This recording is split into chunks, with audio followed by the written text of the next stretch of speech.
Kilala mo ba siya? Siya si Henry C. Sr. Siya ang may-ari ng SM, BDO, SMDC at China Bank. Kung mapapansin mo, lahat ng negosyo niya ay mayroong sobrang daming branch sa buong Pilipinas. Dahil sa sobrang daming branches nito, libo-libo din ang mga taong nagtatrabaho para kay Henry C.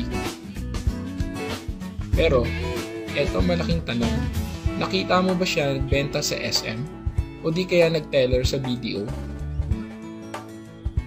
Alam mo ba na kahit matulog o magbakasyon si Henry C, bilyon ang kita niya?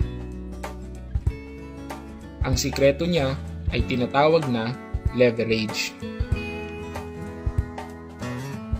Ang leverage ay ang pagpaparami ng oras at abilidad mo sa tulong ng ibang tao.